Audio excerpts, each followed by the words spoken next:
একটা জাতির মর্যাদার কি কোনো দাম নাই? এই জায়গায় জামাত এনসিপি জোট এবং জুলাইয়ের যোদ্ধারা পরিষ্কার, আগে মর্যাদা, সংলাপ পরে। এখন পশ্চিমা আর বাঙ্গি সুশীলদের ভয়গুলার কথায় আসি। নারীর অধিকার, সংখ্যালঘুর অধিকার, ইসলামী রাষ্ট্র হইতেছে কিনা, শরিয়া আইন আসতেছে কিনা, এই উদ্বেগগুলা বাস্তব এবং এগুলোকে উড়ায় দেওয়া যাবে না। বাংলাদেশ গভীরভাবে ধর্মপ্রাণ দেশ। বাংলাদেশের মানুষ তার ধর্মের কাছাকাছি থাকতে চায়, কিন্তু বাংলাদেশের মানুষ ধর্মীয় সম্প্রীতি কি সেটা জানে। বাংলাদেশের সাম্প্রদায়িক টেনশন লাগাই রাখছে দুইটা দল, বিএনপি আর আওয়ামী লীগ। হিন্দুদের সম্পত্তি দখল করছে কে? আওয়ামী লীগ আর বিএনপি তো ভাগাভাগি কইরা। আওয়ামী লীগ বেশি করছে, বিএনপি একটু কম করছে, কিন্তু ভাগাভাগি করে করছে।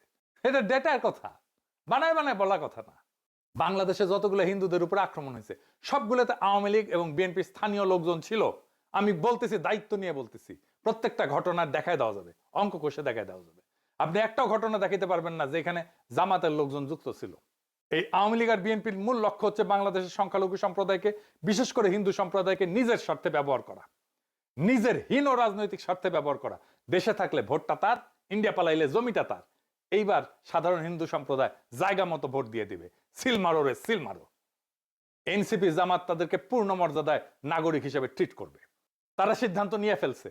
ইলেকশনের দিন তাদের বুঝতে পারবেন, এবং এর ফল যেটা হবে, বাংলাদেশের সংখ্যালঘু সম্প্রদায় বাংলাদেশের 55 বছরের ইতিহাসে যেমন আজাদির সুখ পায় নাই, সেই আজাদির সুখ, সেই আজাদির স্বপ্ন তাদের পূরণ হবে।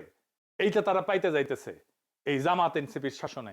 লিখে রাখতে পারেন, গত 15 বছরের দমন বাংলাদেশের ইসলামী নাম পরিচয় মুছে দেওয়ার চেষ্টা করছিল, পারে নাই, ক্ষোভ বাড়াইছে।